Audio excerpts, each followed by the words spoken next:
यदि आप कर्ज में डूबे हुए हैं और आर्थिक तंगी से परेशान हैं, तो आपको सूर्य देव के इस महामंत्र का जाप अवश्य करना चाहिए। यह मंत्र बहुत ही शक्तिशाली और प्रभावशाली मंत्र है। इस मंत्र के नियमित 108 बार जाप करने मात्र से ही कर्ज में शीघ्र ही मुक्ति मिलती है, धन और संपत्ति में वृद्धि होती है, घर परिवार में सौभाग्य और शांति बनी रहती है। इस मंत्र से आप कर्ज मुक्त हो जाओगे, धन वृद्धि आपके जीवन में होने लगेगी। सूर्य भगवान बहुत ही दयालु हैं, वह अपने भक्तों की मनोकामनाओं को पूरी करते हैं। इस महामंत्र के नियमित 108 बार जाप करने से आपकी सभी मनोकामनाएं पूरी हो जाएंगी और आपके जीवन में धन की कोई भी कमी नहीं रहेगी।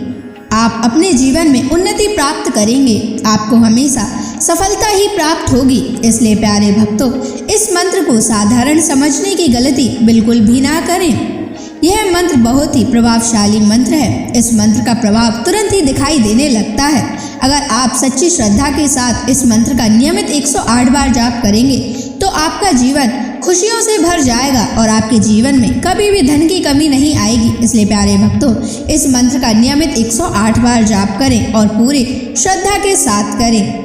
अगर आप सूर्य देव का आशीर्वाद प्राप्त करना चाहते हैं तो इस वीडियो को लाइक और चैनल को सब्सक्राइब जरूर कर दीजिए और कमेंट बॉक्स में जय सूर्य देव अवश्य लिख दीजिए। तो चलिए भक्तों, मंत्र का जाप करना प्रारंभ करते हैं।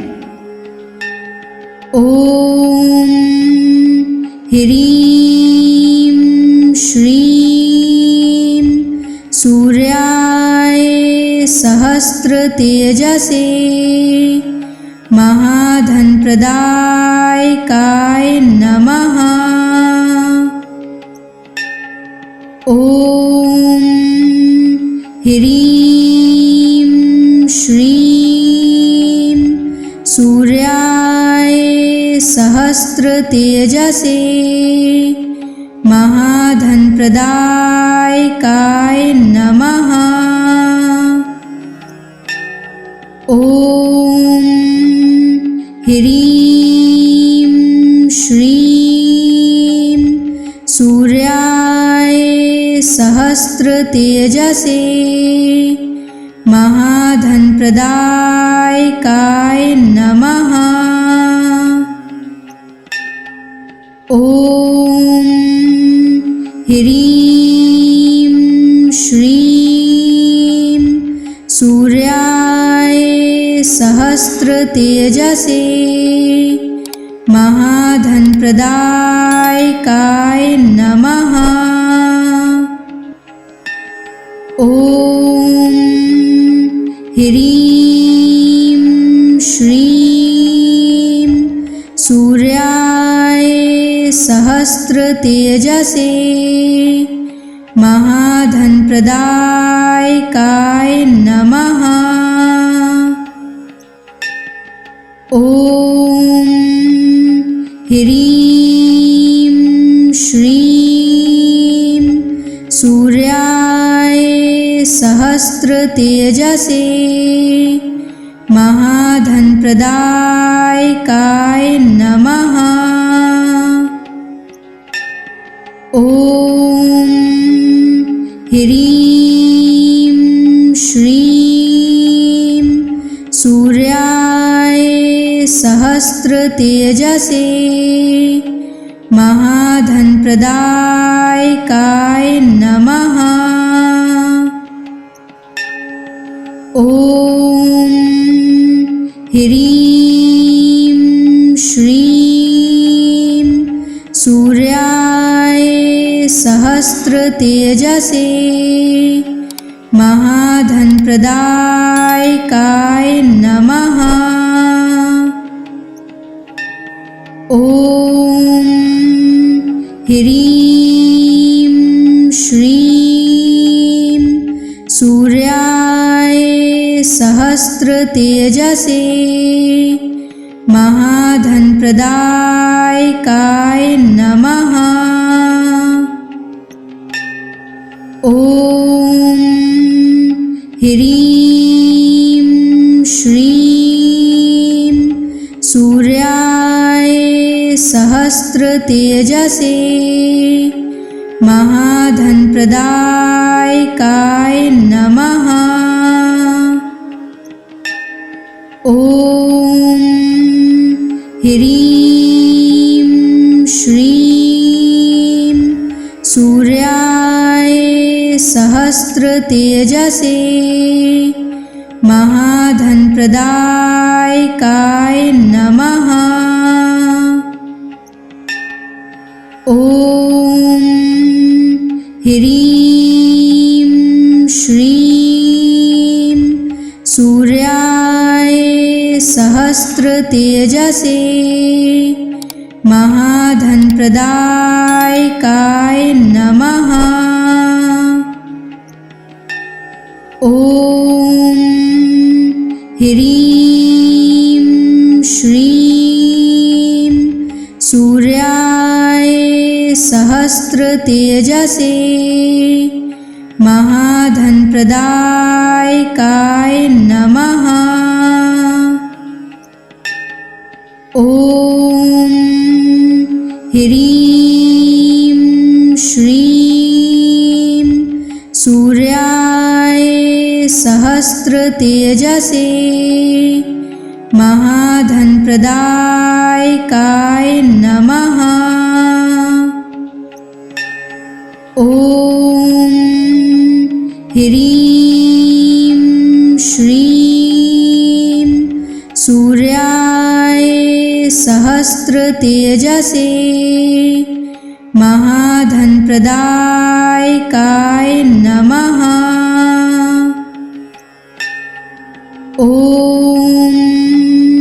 ह्रीं श्रीं सूर्याय सहस्रतेजसे महाधनप्रदायकाय नमः। ॐ ह्रीं श्रीं सूर्याय सहस्रतेजसे महाधनप्रदायकाय नमः। ॐ ह्रीं श्रीं सूर्याय सहस्रतेजसे महाधनप्रदायकाय नमः। ॐ ह्रीं श्रीं सूर्याय सहस्रतेजसे महाधनप्रदायकाय नमः। ॐ ह्रीं श्रीं सूर्याय सहस्रतेजसे महाधनप्रदायकाय नमः। ॐ ह्रीं श्रीं सूर्याय सहस्रतेजसे महाधनप्रदायकाय नमः। ॐ ह्रीं श्रीं सूर्याय सहस्रतेजसे महाधनप्रदायकाय नमः। ॐ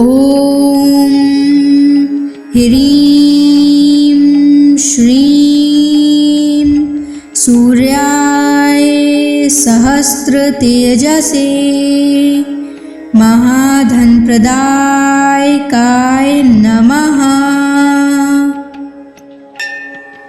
ॐ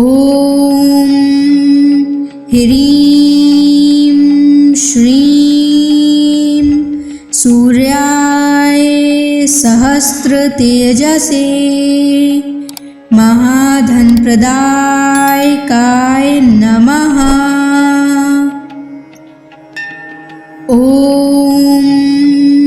ह्रीं श्रीं सूर्याय सहस्रतेजसे महाधनप्रदायकाय नमः।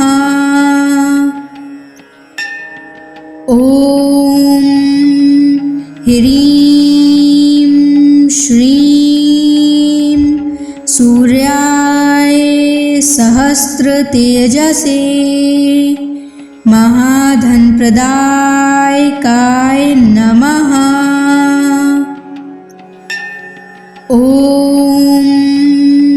ह्रीं श्रीं सूर्याय सहस्रतेजसे महाधनप्रदायकाय नमः। ॐ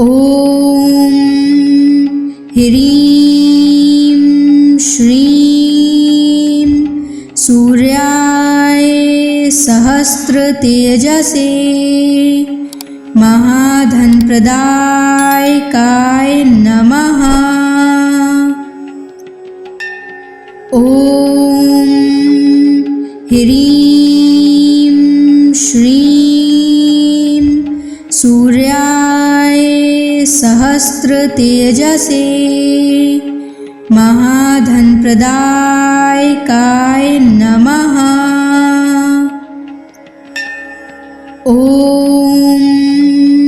ह्रीं श्रीं सूर्याय सहस्रतेजसे महाधनप्रदायकाय नमः।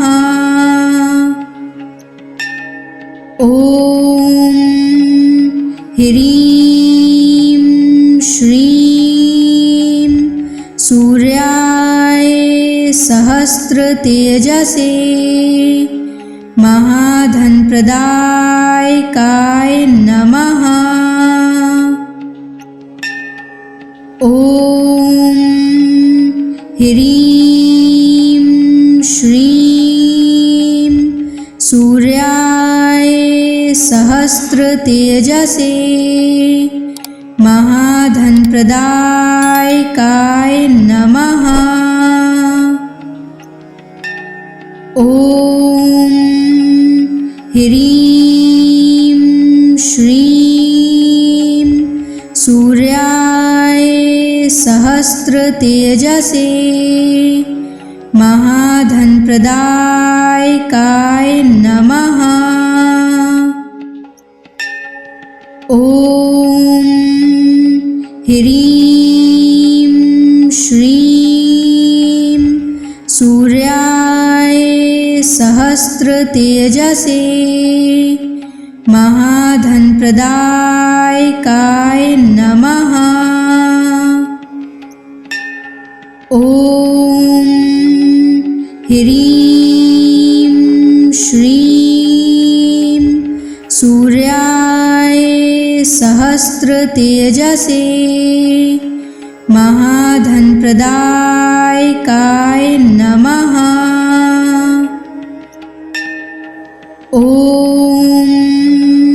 ह्रीं श्रीं सूर्याय सहस्रतेजसे महाधनप्रदायकाय नमः।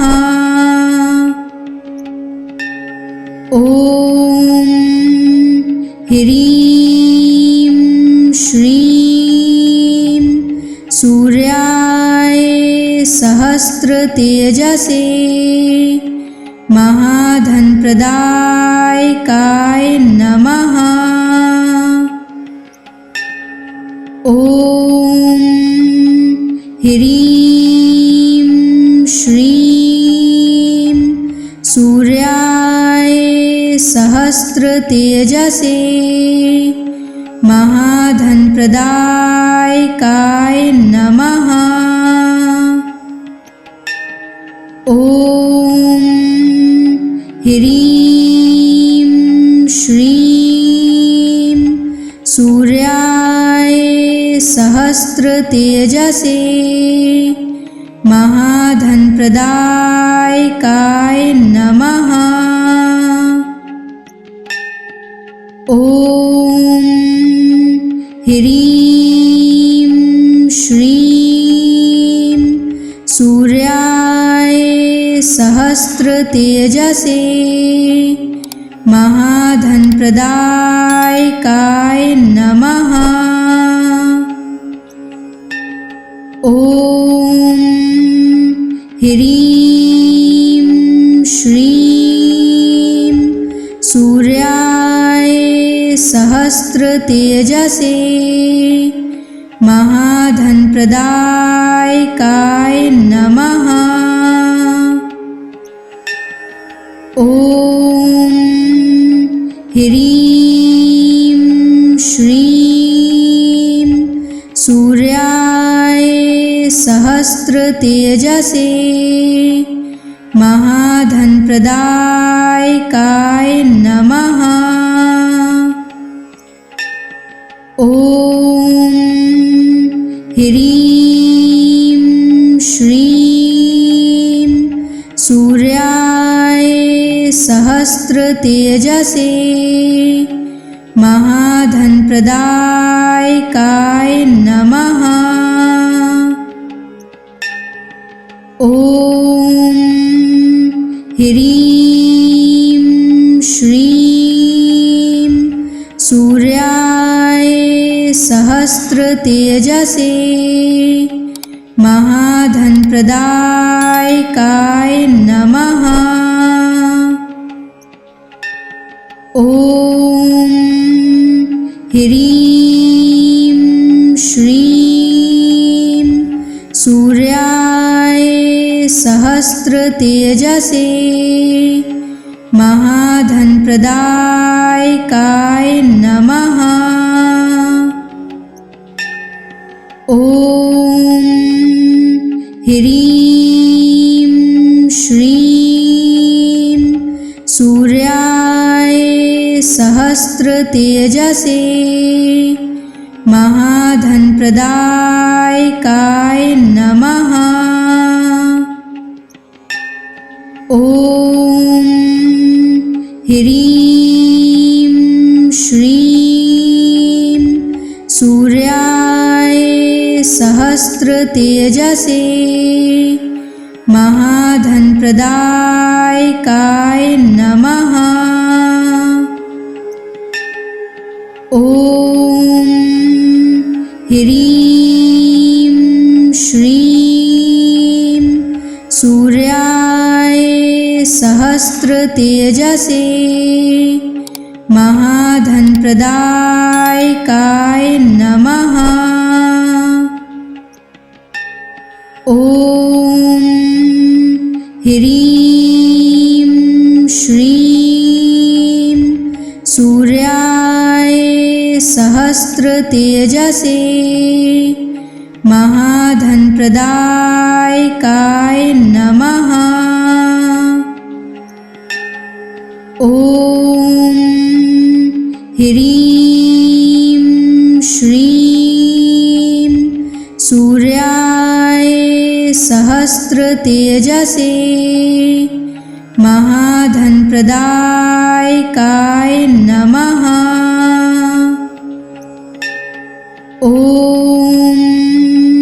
ह्रीं श्रीं सूर्याय सहस्त्रतेजसे महाधनप्रदायकाय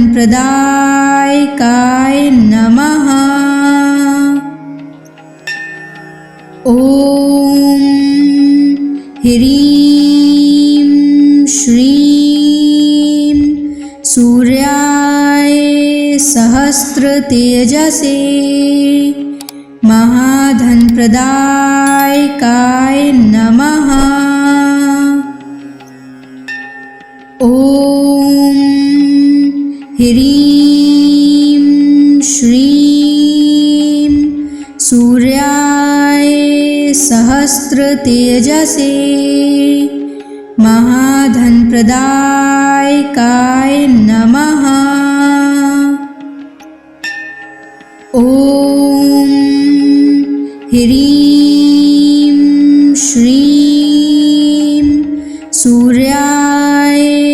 सहस्रतेजसे महाधनप्रदायकाय नमः।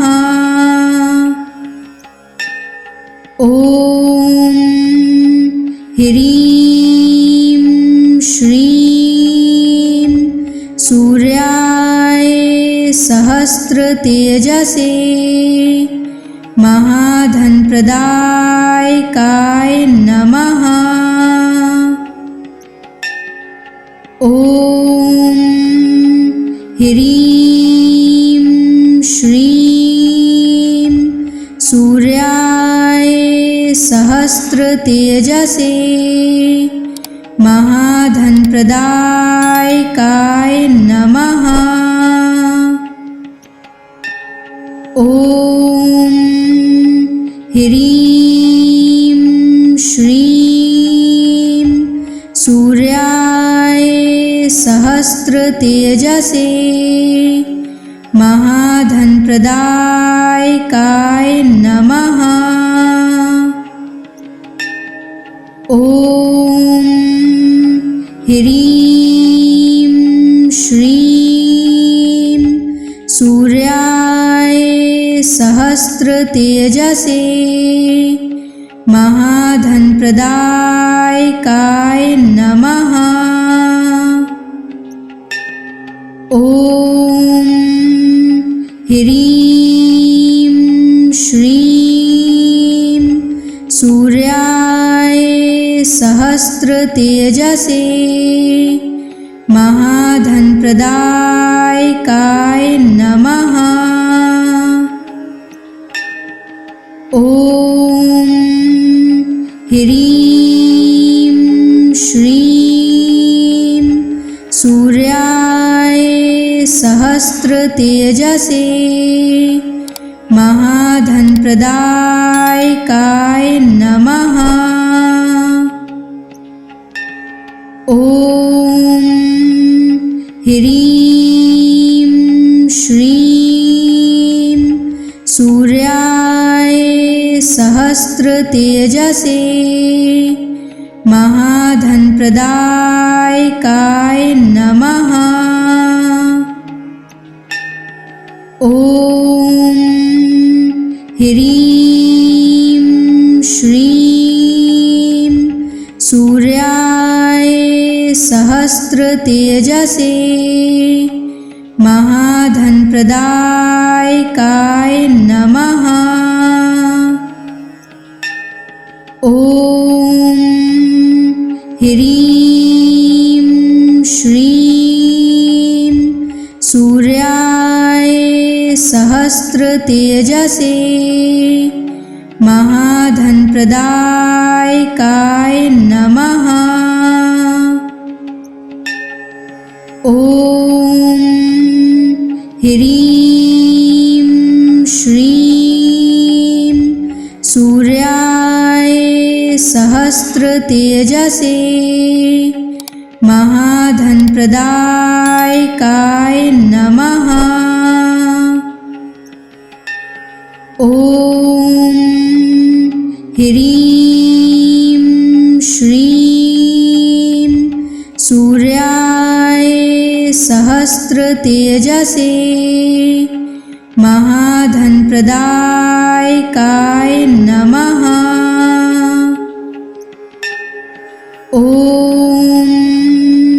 ह्रीं श्रीं सूर्याय सहस्रतेजसे महाधनप्रदायकाय नमः। ॐ ह्रीं श्रीं सूर्याय सहस्रतेजसे महाधनप्रदायकाय नमः। ॐ ह्रीं श्रीं सूर्याय सहस्रतेजसे महाधनप्रदायकाय नमः। ॐ ह्रीं श्रीं सूर्याय सहस्रतेजसे महाधनप्रदायकाय नमः। ॐ ह्रीं श्रीं सूर्याय सहस्रतेजसे महाधनप्रदायकाय नमः। ॐ ह्रीं श्रीं सूर्याय सहस्रतेजसे महाधनप्रदायकाय नमः। ॐ ह्रीं श्रीं सूर्याय सहस्रतेजसे महाधनप्रदायकाय नमः। ॐ ह्रीं श्रीं सूर्याय सहस्रतेजसे महाधनप्रदायकाय नमः। ॐ ह्रीं श्रीं सूर्याय सहस्रतेजसे महाधनप्रदायकाय नमः। ॐ ह्रीं श्रीं सूर्याय सहस्रतेजसे महाधनप्रदायकाय नमः। ॐ ह्रीं श्रीं सूर्याय सहस्रतेजसे महाधनप्रदायकाय नमः।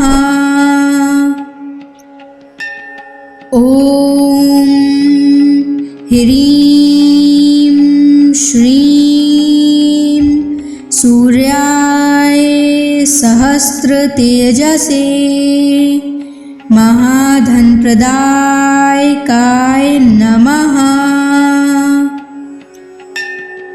ॐ ह्रीं श्रीं सूर्याय सहस्रतेजसे महाधनप्रदायकाय नमः। ॐ ह्रीं श्रीं सूर्याय सहस्रतेजसे महाधनप्रदायकाय नमः। ॐ ह्रीं श्रीं सूर्याय सहस्रतेजसे महाधनप्रदायकाय नमः। ॐ ह्रीं श्रीं सूर्याय सहस्रतेजसे महाधनप्रदायकाय नमः। ॐ ह्रीं श्रीं सूर्याय सहस्रतेजसे महाधनप्रदायकाय नमः। ॐ ह्रीं श्रीं सूर्याय सहस्रतेजसे महाधनप्रदायकाय नमः। ॐ ह्रीं श्रीं सूर्याय सहस्रतेजसे महाधनप्रदायकाय नमः। ॐ ह्रीं श्रीं सूर्याय सहस्रतेजसे महाधनप्रदायकाय नमः। ॐ ह्रीं श्रीं सूर्याय सहस्रतेजसे महाधनप्रदायकाय नमः। ॐ ह्रीं श्रीं सूर्याय सहस्रतेजसे महाधनप्रदायकाय नमः। ॐ ह्रीं श्रीं सूर्याय सहस्रतेजसे महाधनप्रदायकाय नमः। ॐ ह्रीं श्रीं सूर्याय सहस्रतेजसे महाधनप्रदायकाय नमः। ॐ ह्रीं श्रीं सूर्याय सहस्रतेजसे महाधनप्रदायकाय नमः। ॐ ह्रीं श्रीं सूर्याय सहस्रतेजसे महाधनप्रदायकाय नमः। ॐ ह्रीं श्रीं सूर्याय सहस्रतेजसे महाधनप्रदायकाय नमः। ॐ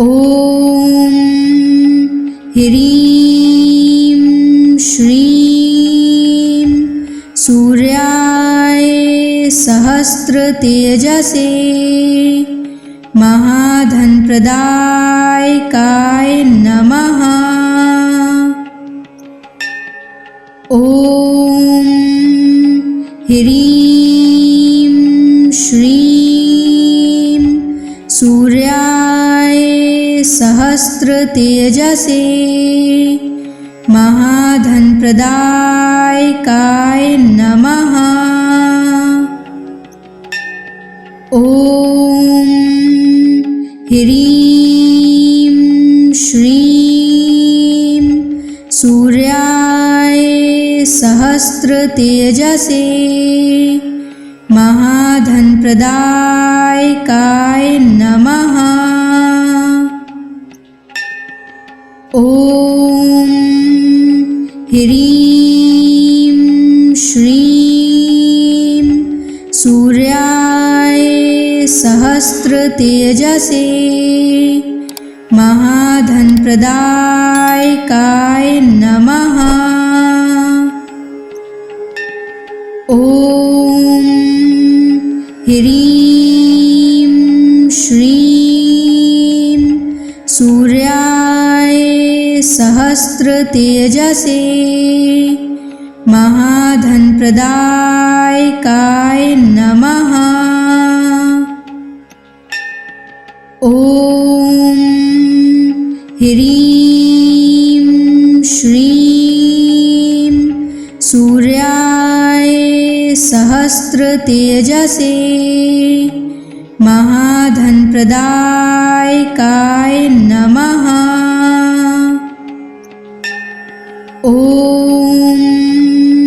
ह्रीं श्रीं सूर्याय सहस्रतेजसे महाधनप्रदायकाय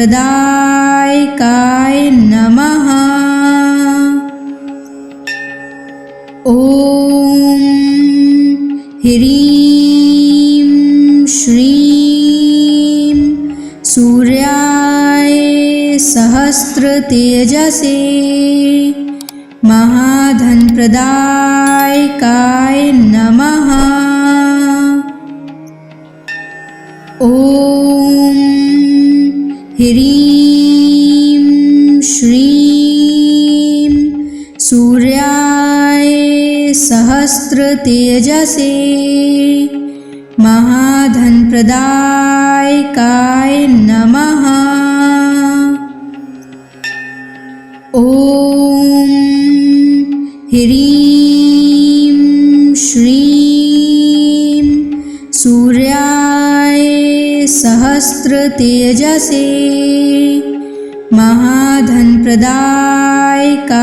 नमः।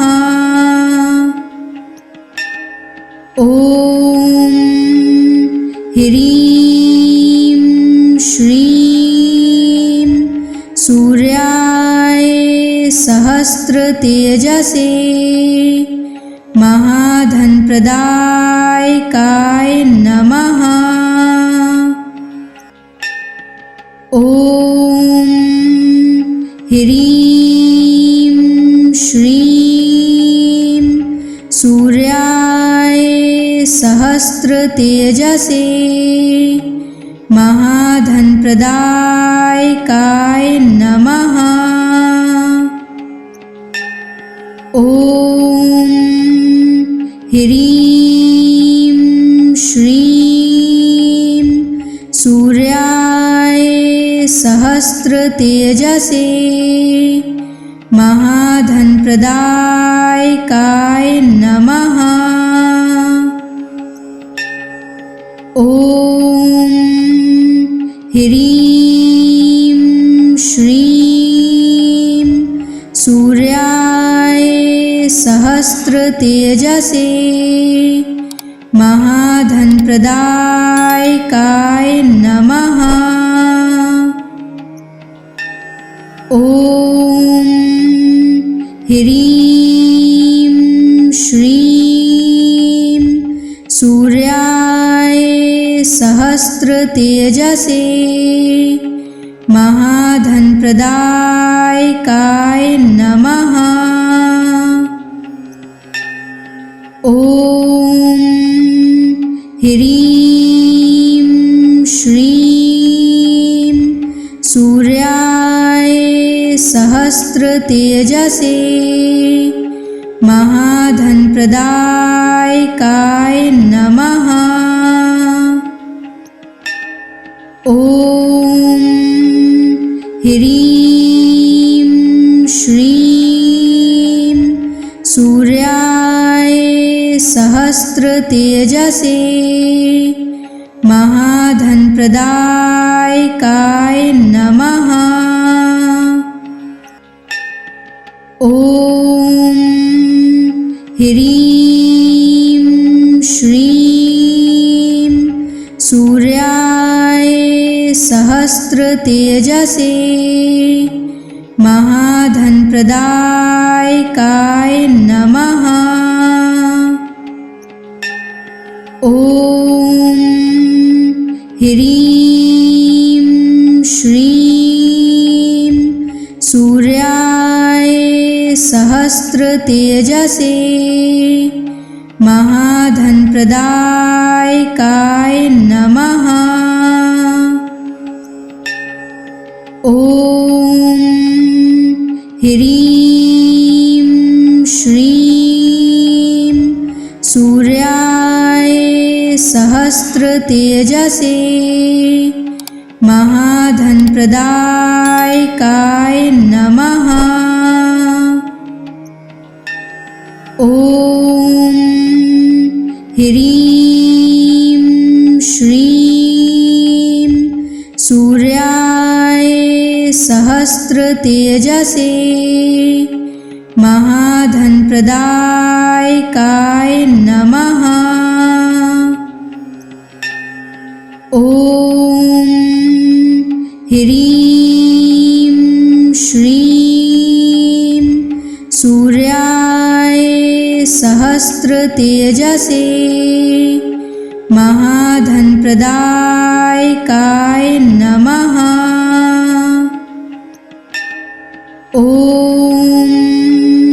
ह्रीं श्रीं सूर्याय सहस्रतेजसे महाधनप्रदायकाय नमः। ॐ ह्रीं श्रीं सूर्याय सहस्रतेजसे महाधनप्रदायकाय नमः। ॐ ह्रीं श्रीं सूर्याय सहस्रतेजसे महाधनप्रदायकाय नमः। ॐ ह्रीं श्रीं सूर्याय सहस्रतेजसे महाधनप्रदायकाय नमः। ॐ ह्रीं श्रीं सूर्याय सहस्रतेजसे महाधनप्रदायकाय नमः। ॐ ह्रीं श्रीं सूर्याय सहस्रतेजसे महाधनप्रदायकाय नमः। ॐ ह्रीं श्रीं सूर्याय सहस्रतेजसे महाधनप्रदायकाय नमः। ॐ ह्रीं श्रीं सूर्याय सहस्रतेजसे महाधनप्रदायकाय नमः। ॐ ह्रीं श्रीं सूर्याय सहस्रतेजसे महाधनप्रदायकाय नमः। ॐ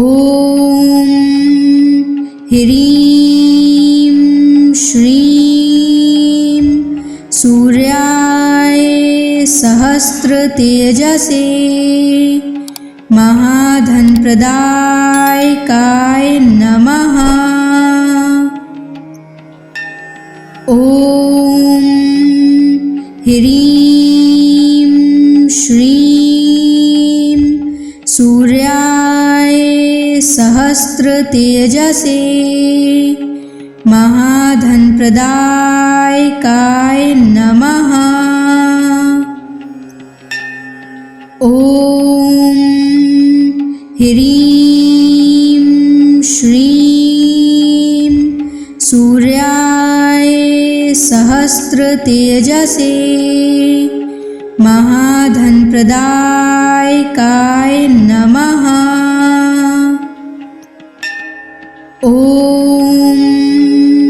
ह्रीं श्रीं सूर्याय सहस्रतेजसे महाधनप्रदायकाय नमः। ॐ ह्रीं श्रीं सूर्याय सहस्रतेजसे महाधनप्रदायकाय नमः।